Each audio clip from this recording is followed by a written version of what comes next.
एक मेरा मायका था जहाँ मैं गर्मी में परेशान खाना बनाती थी। अपनी रसोई देखकर सविता को अपने मायके के दिन याद आ जाते हैं, जहां वो पसीने से लथपथ सभी के लिए खाना बना रही होती है।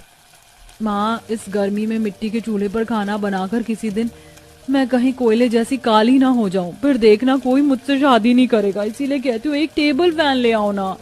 ससुराल में जाकर अपनी सास से कहना टेबल फैन लाने के लिए, वहाँ करना ये फरमाइश। कहाँ एक टेबल फैन के लिए भी माँ मुझे डांटती थी, और आज देखो मेरी रसोई में 4-4 एसी हैं। यह सब देख सविता बहुत खुश होती है और खाना बनाकर अपनी पहली रसोई करती है, जहां वो देखती है कि डाइनिंग टेबल के पास भी 2 एसी लगे हैं और फिर सभी लोग बैठकर खाना खाते हैं। यहाँ तो खाते हुए भी गर्मी नहीं लग रही है, और एक मेरे मायके में गर्मी की वजह से मैं खाना भी नहीं खा पाती थी। अरे भाग्यवान, कितने पसीने निकल रहे हैं, जरा हाथ पंखा तो चला दो जब तक खाना खा रहा हूँ। माँ, मुझसे खाना नहीं खाया जा रहा है, मैं तो जा रही हूँ घर के बाहर। कम से कम बाहर थोड़ी सी हवा तो चल रही है। बहू, खाना तो तुमने बहुत अच्छा बनाया, अब इसी तरह हमारे परिवार को जोड़ के रखना। वैसे भाभी, अब तो आपको ठंड नहीं लग रही ना? देखना धीरे धीरे आपको भी एसी की आदत हो जाएगी। एसी से भरे ससुराल में जाकर पहले ही सविता काफी खुश थी, और आज साथ में जब उसे अपने ससुराल वालों का प्यार मिलता है तो उसकी खुशी दुगनी हो जाती है। समय यूं ही बीतता है और एक दिन बाथरूम में। हे भगवान, मैं तो भूल ही गई थी कि मेरे कमरे के बाथरूम में भी 2 एसी लगे हैं।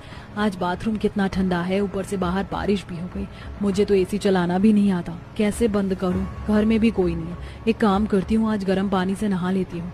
क्या दिन आ गए हैं मेरे, इतनी गर्मी में घर में एसी होने की वजह से मैं आज पानी गर्म करके नहा रही हूँ, और एक मायके में।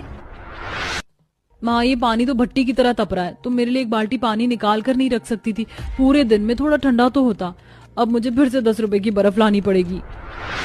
ये सब देख सविता मन ही मन मुस्कुराती है। इसी तरह कुछ दिन बीत जाते हैं और एक दिन सविता के घर उसकी बुआ सास अपनी बहू बेटी के साथ आती है। क्योंकि अचानक मेहमान घर में आते हैं, इसलिए राशन और कुछ सामान की कमी हो जाती है, और बाहर गर्मी देख काजल और सुमित्रा बचने के लिए सविता को किचन में जाकर बाहर से सामान लाने को कहती है।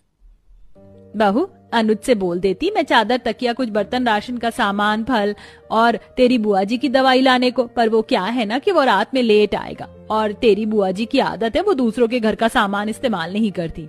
कोई बात नहीं माँ जी, ऐसी बात है तो मैं ले आती हूँ, राशन भी और सारा सामान। और हाँ भाभी, आते हुए कुछ पौधे भी ले आना, और साबुन सर्फ भी।